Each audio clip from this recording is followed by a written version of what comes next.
thank you everybody for coming. I Sure. really appreciate your patience as we got set up today. I'm hoping that we could just start first with everyone just saying their name and why you came here today. And it can't be because Randy told you to. See, I see. That's the absolute reason.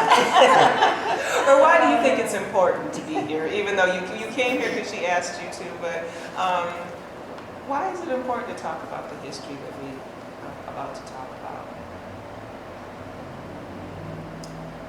Well, I think it's important because I've noticed when I see thing reports and stuff about Three Rivers, I never see much about, I say,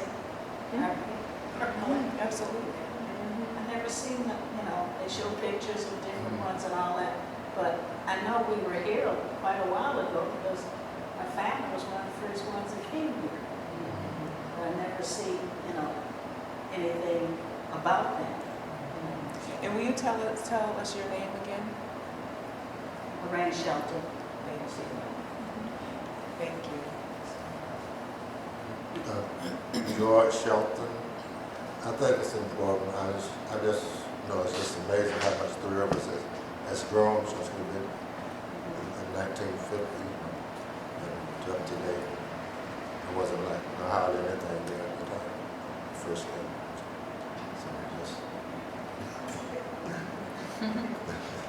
So so it's really grown a lot since we. And my wife and I, we both graduated from Three Rivers High School. Our children did, and our grandkids, the second one is. And you said you came in 1950. Yes. Thank you.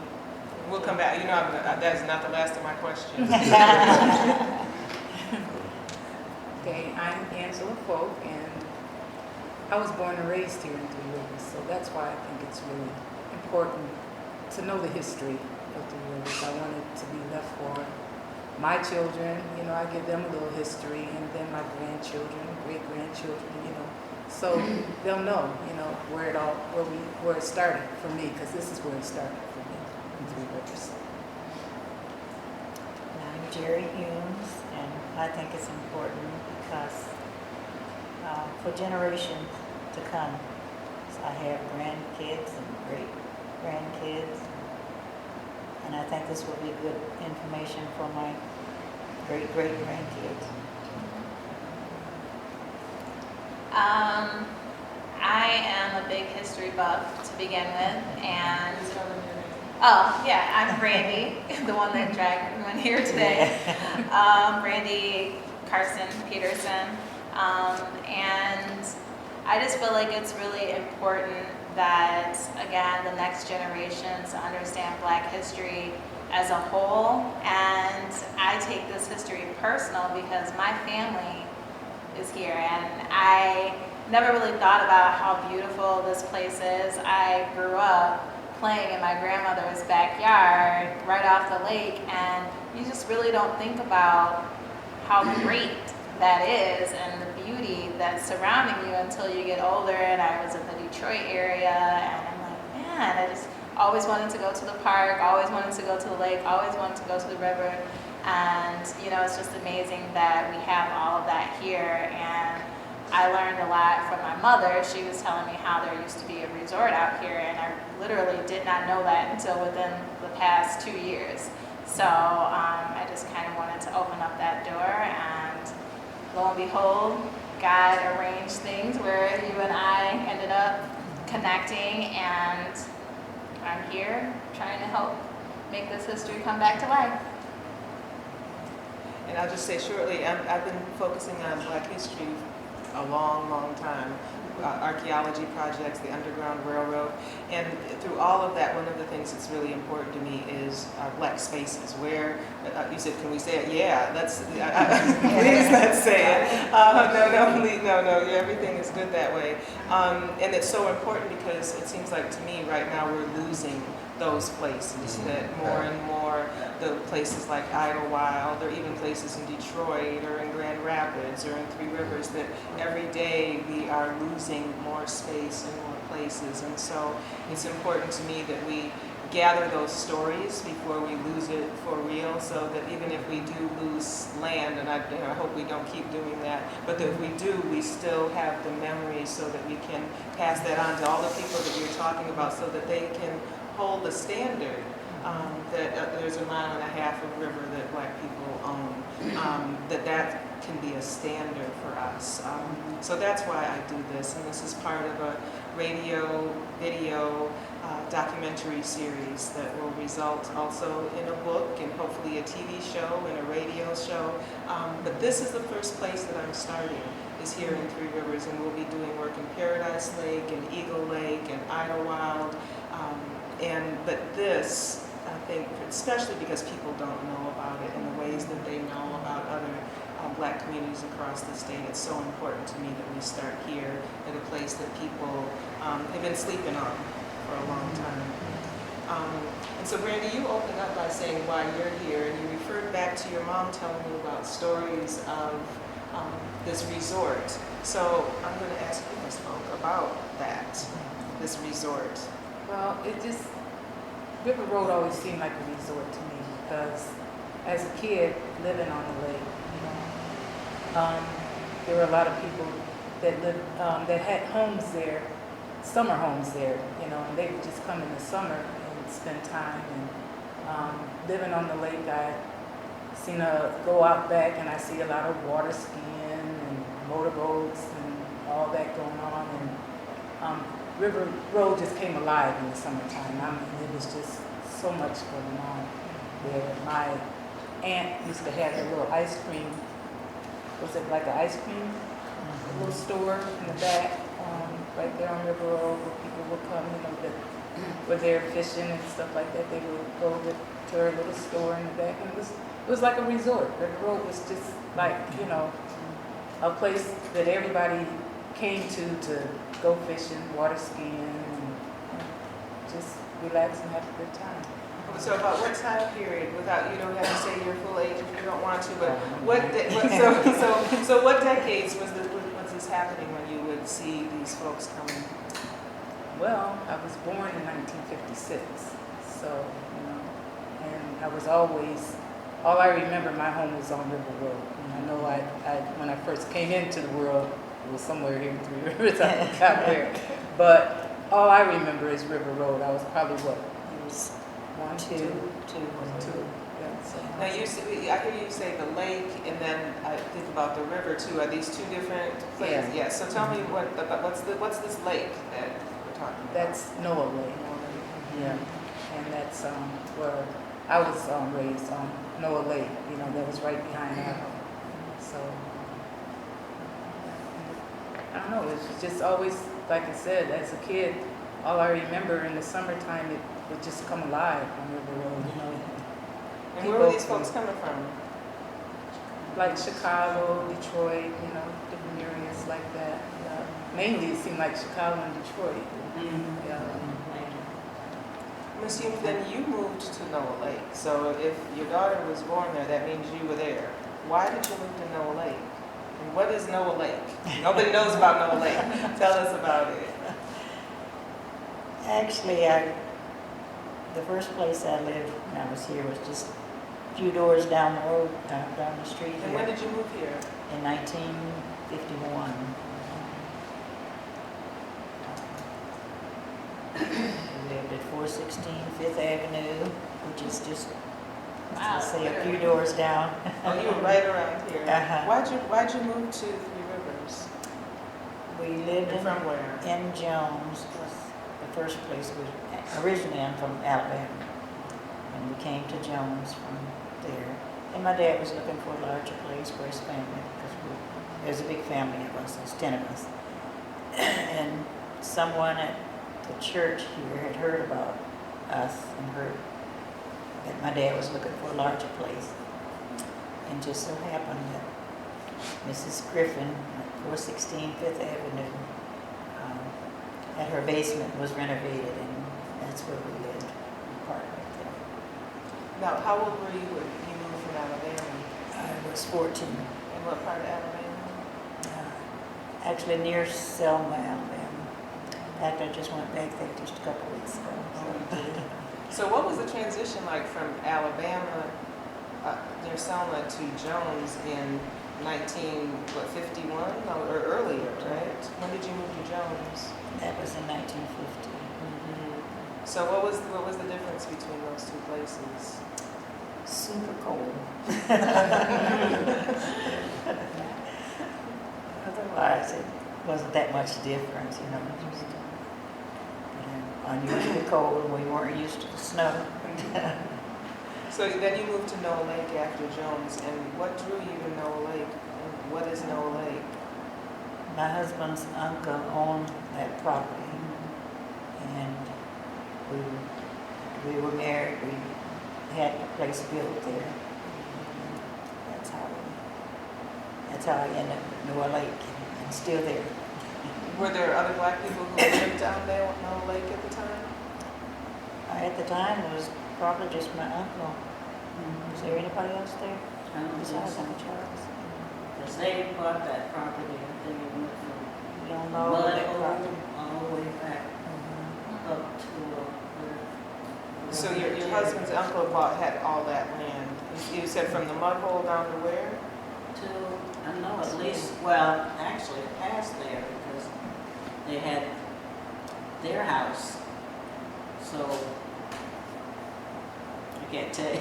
Then from their house back to the mud hole. To the, All of to the that mud, area. all that mud, all that area. Now, when They did got it really cheap back in, When- I can't tell you Do you know what when year it was. when they got here, when they bought that land? The uncle? I had no idea it was in the 40s. It was in the When we came here. 40s because I came here, my mom and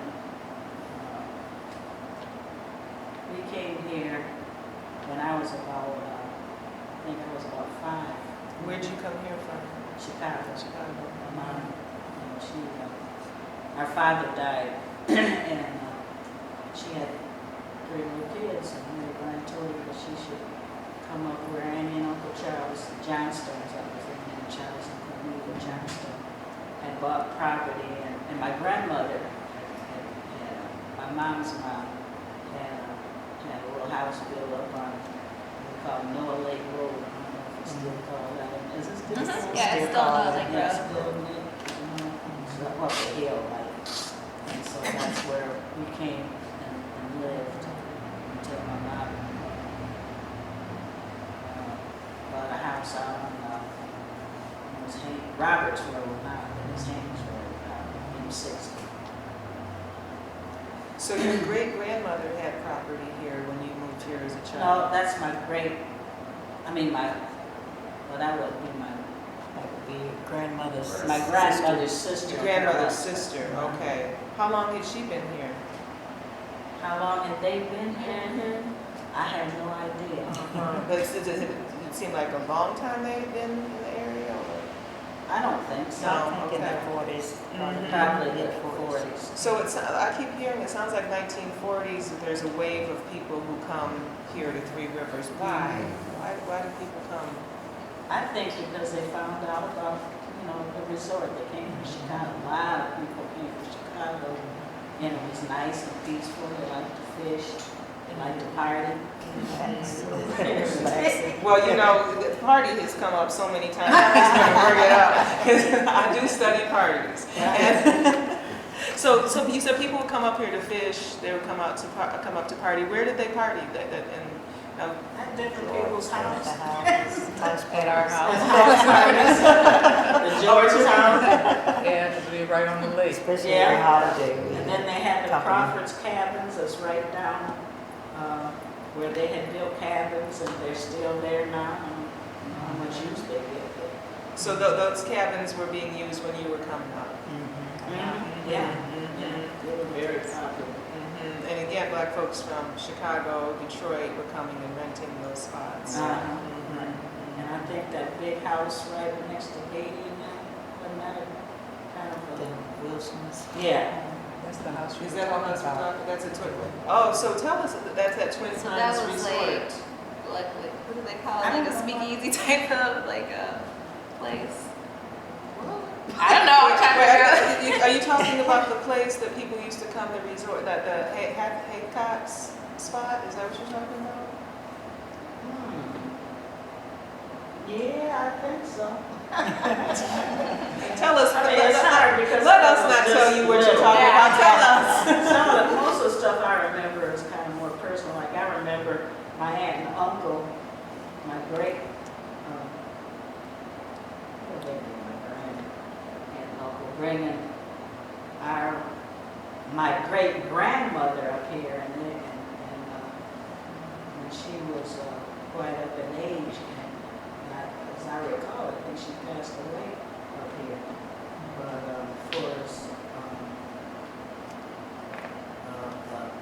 different places of partying and stuff. I mean, I remember the Jordans home, and when I got older. But like I said, when I got here, I was just a little. You weren't going out. I hope you were We going were out partying. at 5 years old. You definitely would But I have some remember walking stories. down River Road, walking to church from where we lived, and knew everybody just about to live on River Road. Now, River Road, as I understand it, was about 1.5 miles of all black-owned homes. That's like still. So when you Used to moved be. here, it was like that? So when Yeah. everybody got here, that's what it was like? Mm. So you came here from Chicago, you came here from Selma, around the Selma area, from Alabama. What was that like to be in a place that was very different from Chicago, a rural place, but a place where black folks own, property and space and riverfront? What was that like?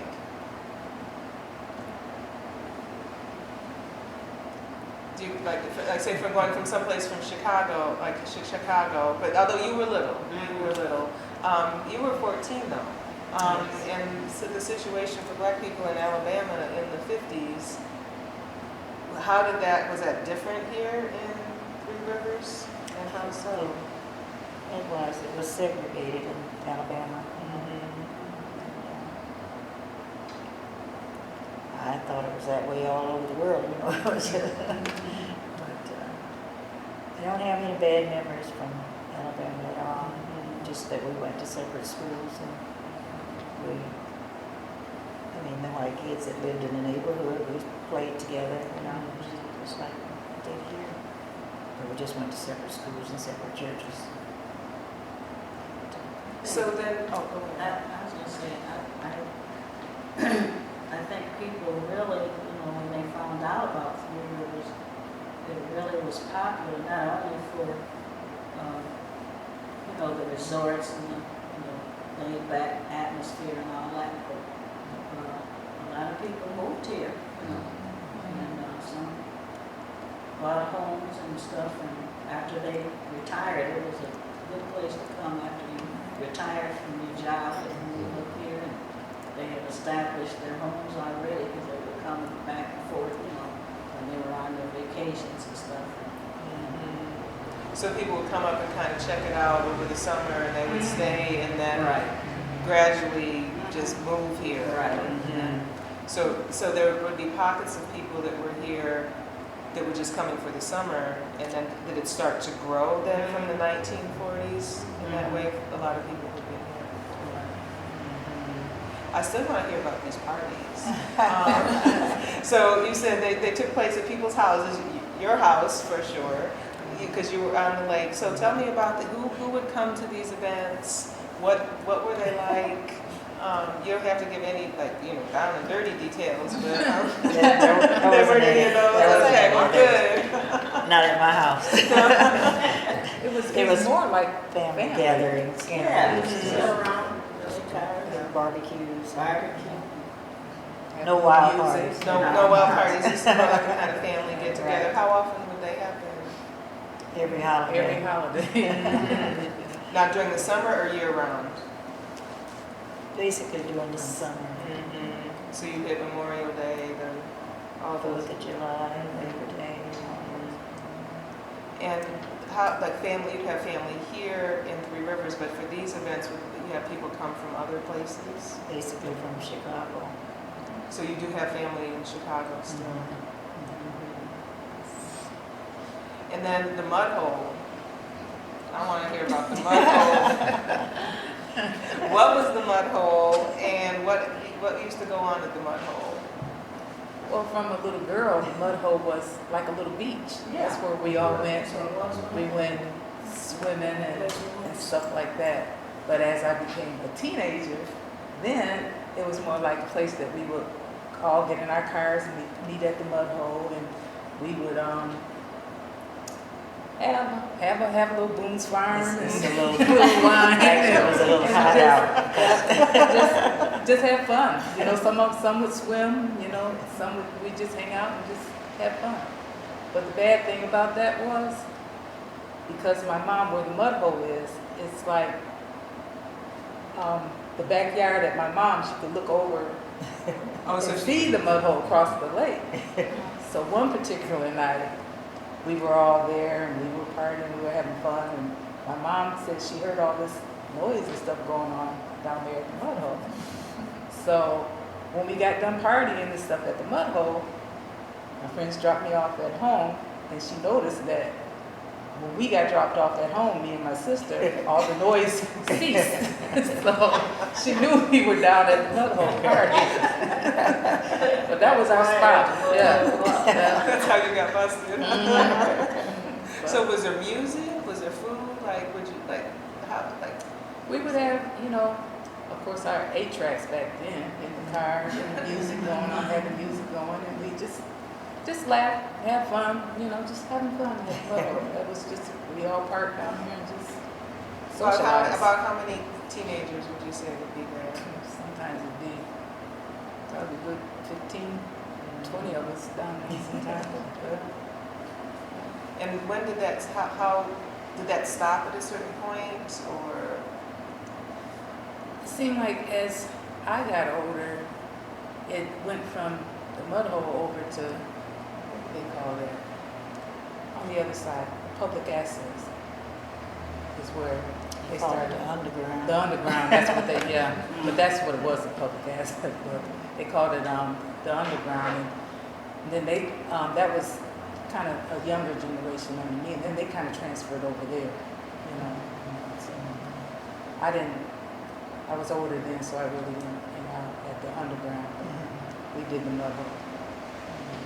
The mud hole, of course, I'm, what, 12, how many years older than her? But for us, the mud hole was the chair. Yeah. We didn't party down there. We partied here. Right. so This you is where we you partied. you would Went go out to the and mud had a hole. Whatever, and came back in. So I you know I want to come back to that, but the mud hole. So when you were coming up, it was a beach. It wasn't a place that people went to hang Yeah. out. So was it like a family kind of beach? Yeah. Wait, you said yeah. Well, I'm just saying, I mean, if you want a picture of a beautiful beach, it wasn't like that. It was just a place that everybody started going down there to swim. Little small islands, just a you little, know. Yeah. So, but about how many people would you say would be there for it when it was more like a beach? Oh, man, it'd be full of people. Yeah, everybody go down there. 50, 100? No, It's not that, it's not that big. No, it's not. I know, wasn't it? Maybe 20, 30, you know, Mhm. kids, just kids. Mhm. It's like they go out there, Coeur Lake, and different places, or Clear Lake and swim. You know. So how old were you when you started going to the mud hole? Probably about maybe 8 or 9 or something like that. And how old were you? I was probably, how old was I? They started going down I was a teenager. So you didn't go there as a kid. It was more of a teen hangout. Like, do you remember it as a beach? there. Yeah, it was a beach. It was a beach then. Yeah, we'd go there on Sunday afternoon, you know, after church, and it was just a nice place where the kids could swim and just cool off. We didn't have air conditioning back in those days. And you said the land was in the family it seemed like it'd been in the family for a while. When did that shift and how? The land belonged to my uncle, my husband's uncle. Mm-hmm. And eventually he just sold it off into lots and different people. And we bought the lot next to him and that's, we built our home there. And then there were other people from Chicago that bought the other lots. Mm-hmm. And I think the public, the mud hole was finally sold to the county. How long ago was that?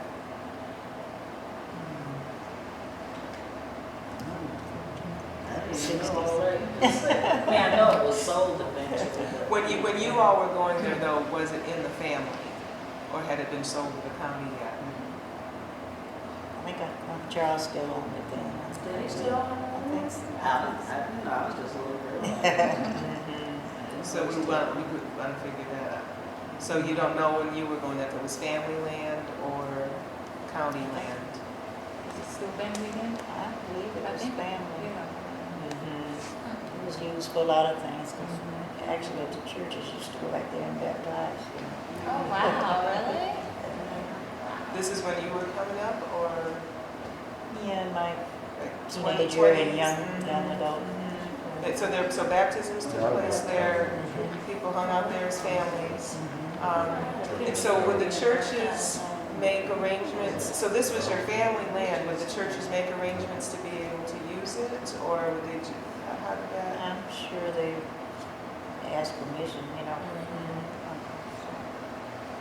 But we were a part of the church. We went to To Bethel, Bethel. yeah.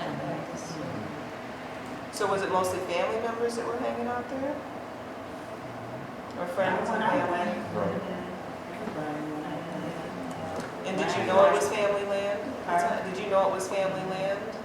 No. No? Did you? Yeah, I remember my mom and dad telling me. And how does that feel, like to be, swimming in a lake that's, and being on a beach that's owned by your family? How does that make somebody feel? I don't know, back then I probably really didn't take it to heart, I just went there and swim, But no, I probably really never really thought about it like that. So looking back on it now, what kind of meaning does that have? It means a lot to know that, my uncle and aunt owned, a big portion of River Road, so that's like family history. So, yeah, it makes a That's what lot. I'm talking about. A lot of people don't know that. Right. Most people don't know that. Right. So the parties took place here though, when you were coming Oh, over? yeah. So tell me, where, Generation. Well, actually, the So let's tell people where we are, Teenage because- parties and the grown-ups already tried to, what you call it, knock us out of our party, crash our party. Uh-huh. Yeah. So you started coming here to a party as a teenager. Tell me about these teenage parties. Well, we just had music and, playing up 45s and dancing. But you always had Had to have LPs a, there. Shuffling. Huh? you always had to have a chaperone. Oh, we always had to have a chaperone because this was Being owned adult. by the, Carver Center. I don't know who was owned by. Carver Center Club, was there a club or something? Yeah, it's like the Brotherhood Club or something. Yeah, Yeah. This Yeah. building was owned by a brother? yeah, we had to. But it They was black built owned. it, yeah, it was built by black hands, Yeah. but they called themselves like the Brotherhood. That's like, Those guys that was in the paper. yeah, that was like So who were they? 1946. So what do we know about It's them? kind of the Band of Brothers. I don't know a whole lot, actually. Look I into it. recognize Yeah, I have to some look of them, into but it. Some of them. Did you know any of the people? They wrote in cursive, and it's kind of hard to read. Huh? Albertus Allen? Yeah. and, Mr. Garland. These are some of the Garland. these are some of the founders. You said Garland, and who? What did you say? His last name was Allen. Did I just say his name? You said that first. Albertus. Albertus. Uh-huh. These were two of the men that helped found this. And at that point, it was just that room over there. You said. Right. Mhm. Yeah. Scratched in here. I know, it seems so It was small hot. now. Actually, we live in the basement. So like, yeah, when I- but so you said there was a basement too? In the basement, when I was a teenager, that's where we parked. Oh, you had basement parties. Uh-huh. So- In the basement of Carver Center.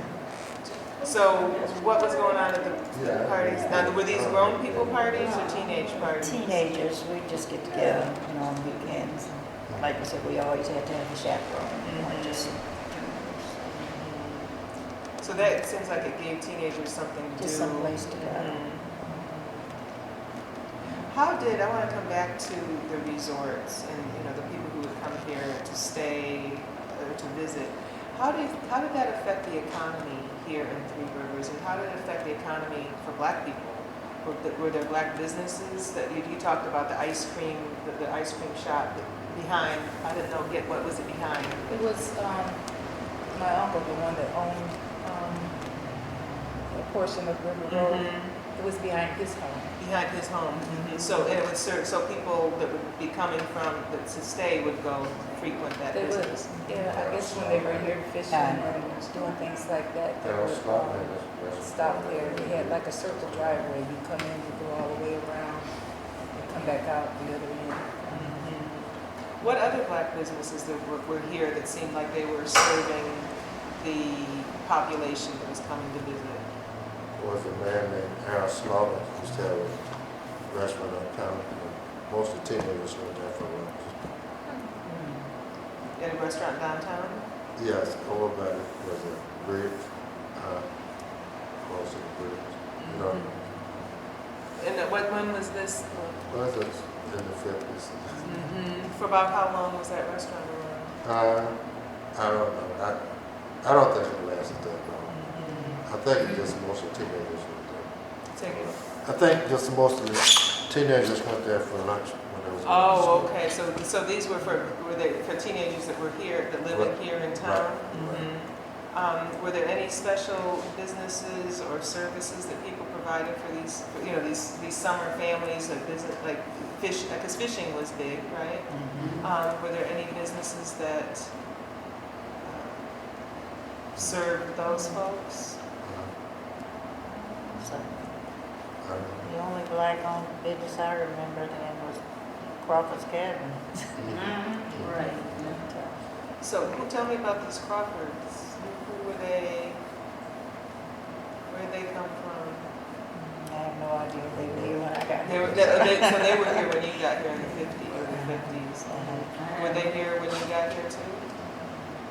I don't remember, I was too young. So when do you I remember that? remember that not being there, but like I said, I was only 5, 6 years old. So by the time you're a teenager, do you remember it being there? Oh, yeah, before that. I mean, you know, I remember 10, 11, because we used to walk back up and down River Road a lot, so. We've been there a long time. It might have been maybe the first resort on River Road. You know. So this Twin Roost Resort, the spot that the Haythocks owned, his mother ran and managed it. You've heard stories about it from people. Had you heard about it from your family, or did it come more from?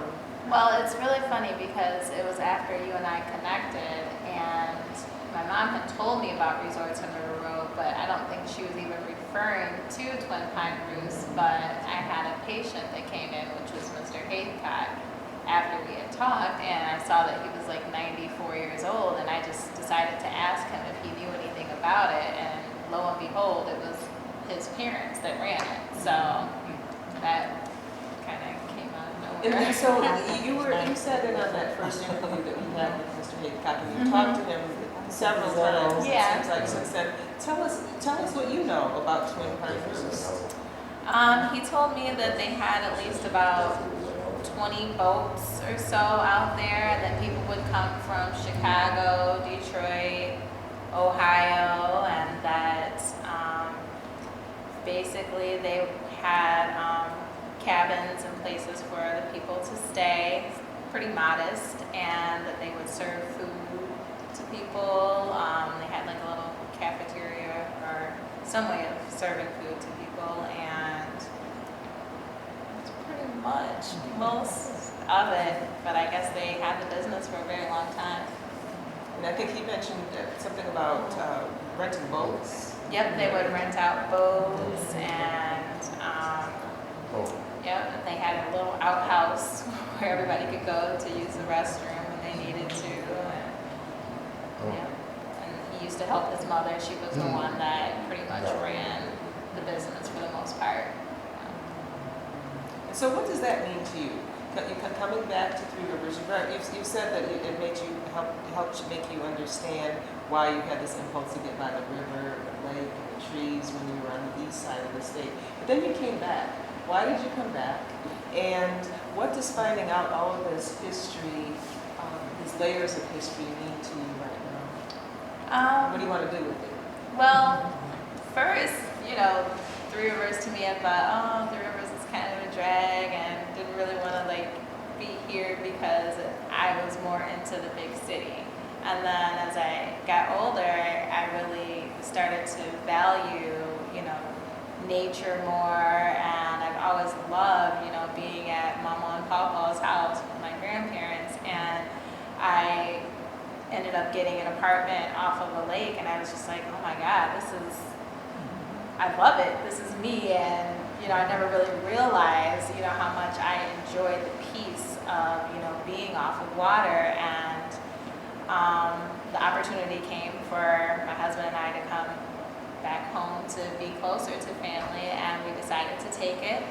And I thought that I would end up living in Kalamazoo, but it didn't pan out that way, because we started seeing all these beautiful properties and seeing how affordable the properties were, and my mom would just tell me more and more information about the history of Three Rivers, and I'm like, wow, we're kind of sitting on top of a gold mine here, as far as how beautiful the area is and how affordable the properties are. And I just decided that, once we found a house that was off the river, that this was the place that I wanted to be. And just learning more about the history, I never knew anything about Twin Pine Roost. I never knew anything about the Black resorts off of River Road. I mean, I realized that there were a lot of Black people that lived off River Road just growing up, in this area, but I never kind of put it all together until my mom had mentioned, the resorts, and I'm like, man, I'm really interested in that.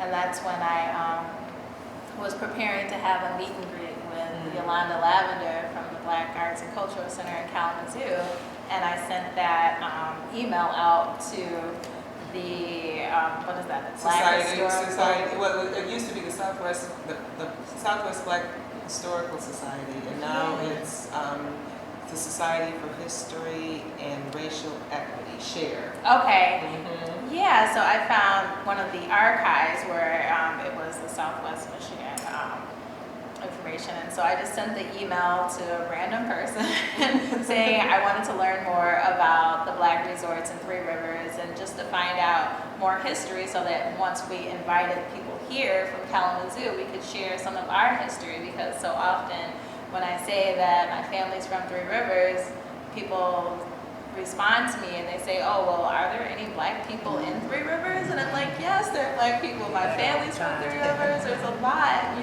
have a really nice population here, and it's beautiful too.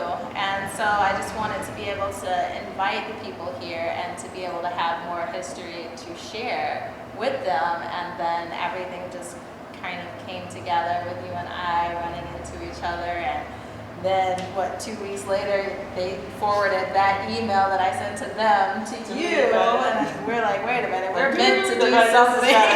Something has to happen here. And so doors have just opened, and I'm just so proud of my family, and I just feel like there's a lot of history here that is unknown, that needs to be uncovered and should be valued, and I'm happy and proud of the fact that my family was a part of that history, and I'm honored to be able to give honor to my family and to make sure that we spread the word so that we get the credit that we deserve. And yeah, so what's your vision for what would you like to see for this next phase of Three Rivers history for Black people? Well, I have my own business. It's called Colorful Roots, and it's a cultural arts store. And we also do things within the community. And to me, it seems like everything's kind of coming together.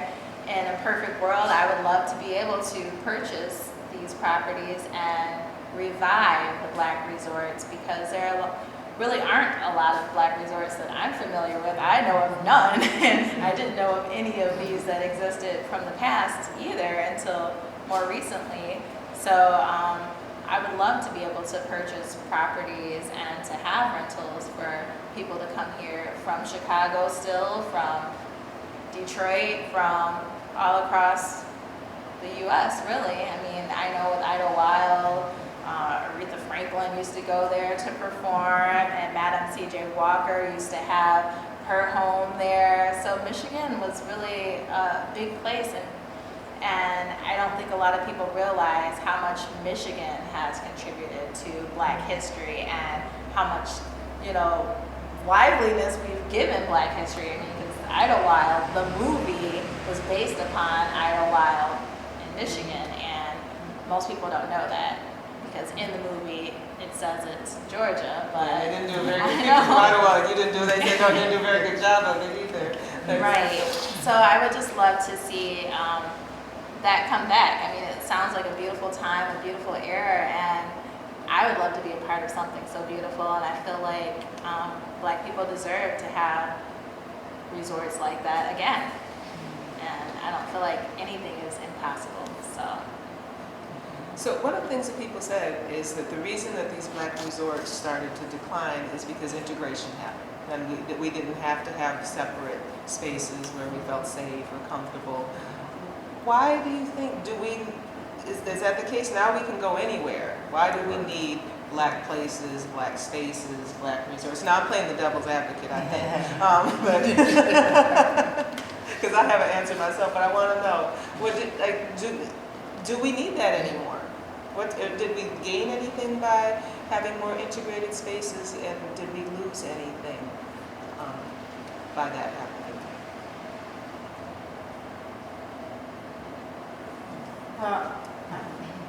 I see that answer. That might not be the answer, but I know for us the resorts and stuff that have declined, I think it's due to just, way things are now. They go on cruises, they go on trips, they do a lot of other stuff now. They don't really care about fishing and, coming up here and staying in the cabins. They want to stay in a big hotel, they stay on the boat. So the style of vacationing has changed. Right, and then, like you said, back then, we kind of had our own little, that we did together as Black people, going to the resorts and stuff. Maybe, back then we felt more like that's what we should do or wanted to do, but now we don't have to do that. We can feel comfortable going anywhere we want to go, feel more free than maybe back then in those days. Like the people that would come up here, would come up here, maybe they felt more freedom, being in the country and, going, just being able to just relax and just have a good time with whatever they were doing, not have to be hassled or anything. What are your thoughts on that idea? I would love to see River Road be like it was back in the day. I would love to see it become a resort again. People buy the land and build River Road up again like it used to be. It would be nice. It's somewhere nice to come, like your new neighbors that just moved in back there and redid the little cabin that my aunt and uncle, why did they have that built back there? Little house back there. They built a little restaurant back there. Little barbecue place. Now, Related they later turned it into a cabin, living quarters. This is the ice cream place? Mhm. So it was ice cream and then it was also food? Yeah. Or were they ice cream and then food or simultaneously? They had both, they had ice cream. Now, who was making this, where was this ice cream? Who was making the barbecue? By aunt and, well, my two aunts, my aunt and her sister, Annie and Aunt Mary. So they had barbecue and they had maybe baked goods and cakes. So how long was this going on, from what years to what years? That'd have to be what, in the 60s? I I don't know. So you were grown? I was grown. You were grown, okay. And so this it was going on for a while? It would have been or- in the 60s because we 60s, moved yeah. in our place in 58, so it would have been in the 60s. Mhm. And you said it was your two aunts? Mhm. And what were their names? Mary, Shannon, and Cornelius Johnstone. And so they did all the cooking? Where'd the ice cream come from? Was that store-bought? Or did you... Charlie went to Middlebury to get it. To Middlebury? That was the place to go to get it. Best ice cream. Where? I never heard of Middlebury. Is it still? Indiana. Oh, y'all would go down to Indiana and get your ice cream. That must really be some good ice cream. Well, It you know, was. Three Rivers is kind of like on the border. of Yeah, Indiana. It was like going down to Kentucky to get it, right? Yeah. So this Middlebury ice cream, do they still make it? I don't know. I don't know. I'm sure it's good. What made it so special? Across state lines. Homemade. It was homemade. We used to go there to get ice cream for the church picnics. Now, how far over the border is Middlebury? Like, how long does it take to get some ice cream from About- Middlebury? 15, Yeah. about 15 minutes. Oh, okay, it's not a... 20 minutes. So they cooked, and then they sold the food. And it seems like then that cooking line kind of follows down through your family. Do you cook too? Oh, yeah. Family, yes. Oh, only family. She's a real Family. So you know, since I do know your son and know that cooking history, it sounds like there's a line of cooks in your family that have prepared food for their community. That goes Aunt, you, Ralph. Does it go further back than those aunts? Not that I know of. So you think we need to have more black spaces, more, why? I'm gonna push you just a little bit further. Why is that important today? When we can go on cruises and, go down to Cancun and Martha's Vineyard. Right. We can have a Martha's Vineyard here, Yeah.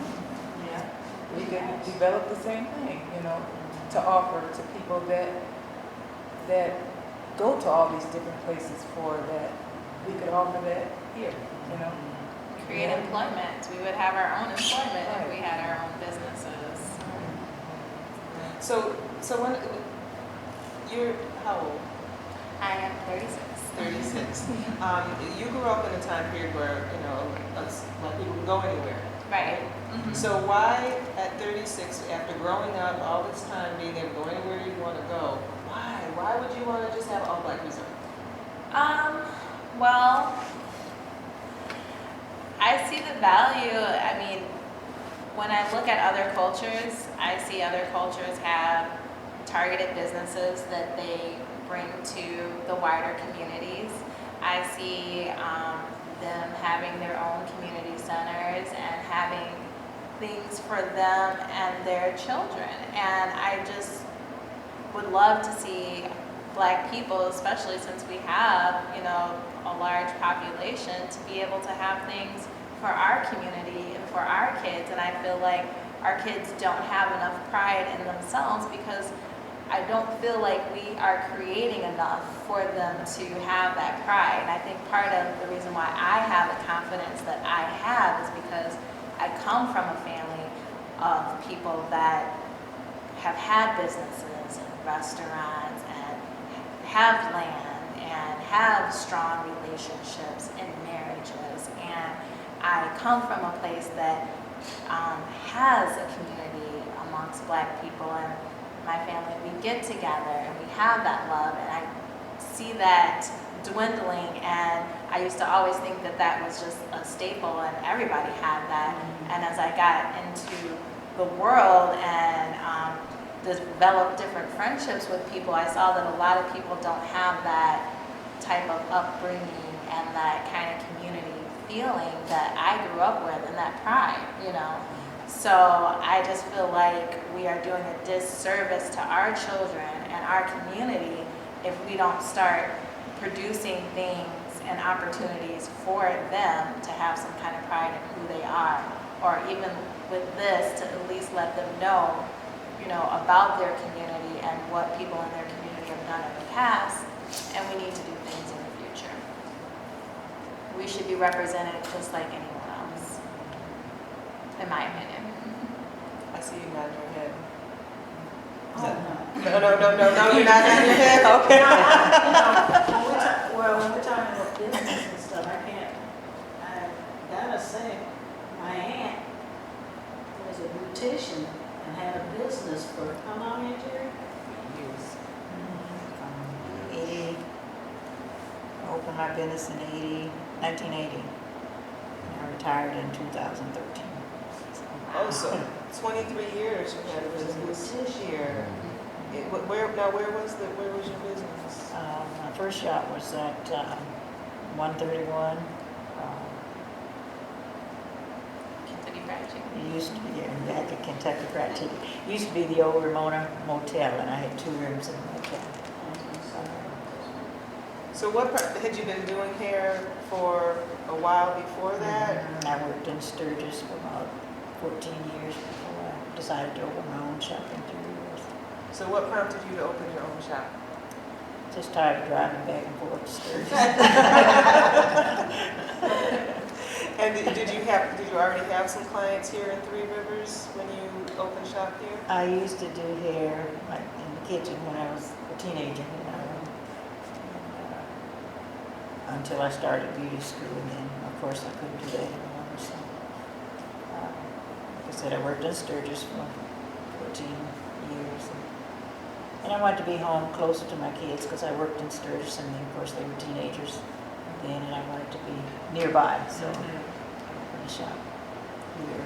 Now, when you were doing hair as a teenager in the kitchen, were you making some money doing this? Just whatever they wanted to give me. But you had a little hustle. Donations, You were right. What would you do with that money that you would raise? I would buy my school supplies and school clothes. So 23 years, who were your clients? I had both black and white clients. For Sturgis was predominantly a white clients, but in 3 Rivers I did both. And I keep going back early. Where did you learn how to do hair? Oh dear. This is the kitchen, the kitchen. kitchen hair. I had 7 sisters, so I had a lot of people to practice on.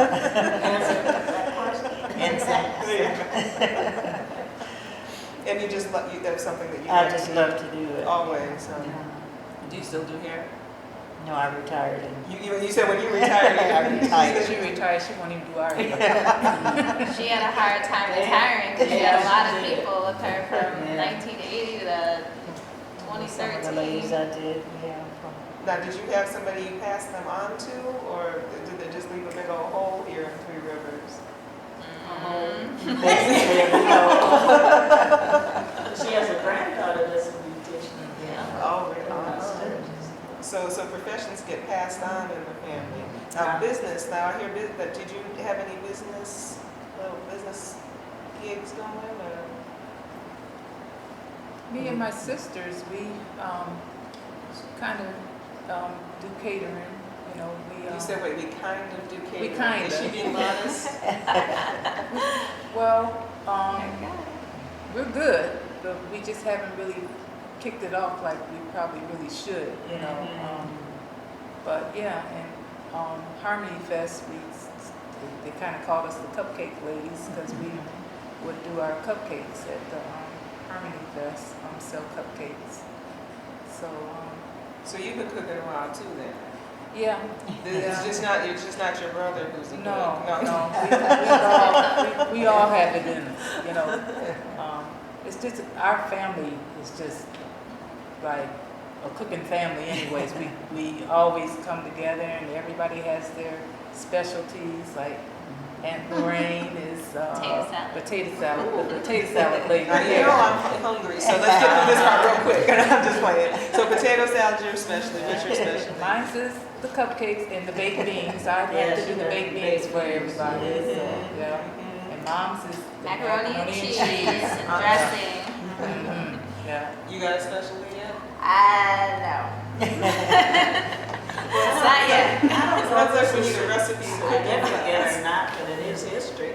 Mhm. Her brother, Thomas Bruce Shelton, On the record shop. he owned a record shop. I think he might have the first black business in downtown Three Rivers. So wait, so a record shop in Three Rivers, when did this?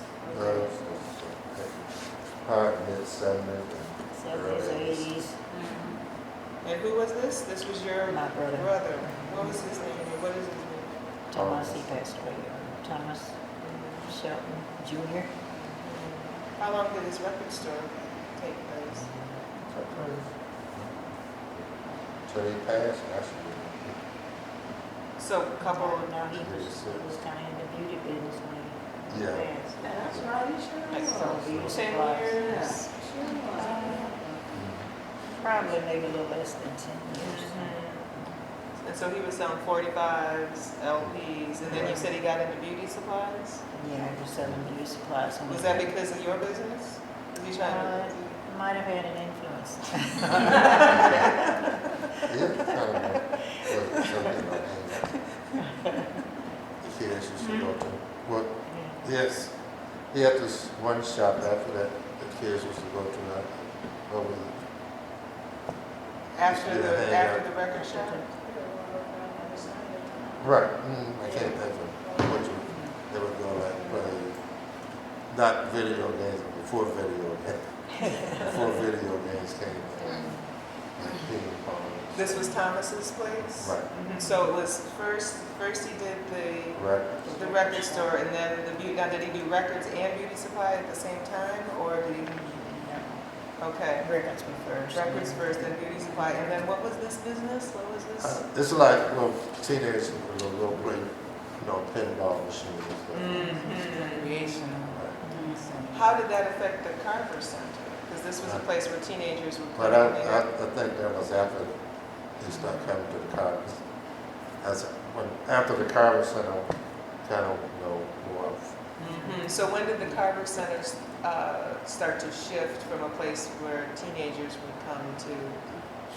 I really don't know. I wasn't here. Right. You said what?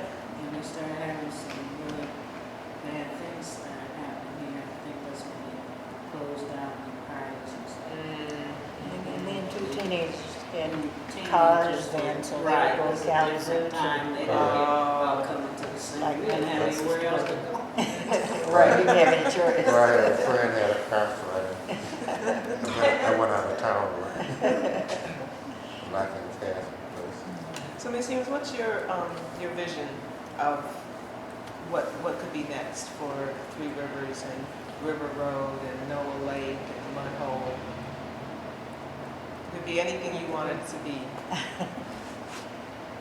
Just to be beautified again, some of the, since the older generation, most of them have passed away, and it just seemed like the younger ones are not interested in keeping up the, proper.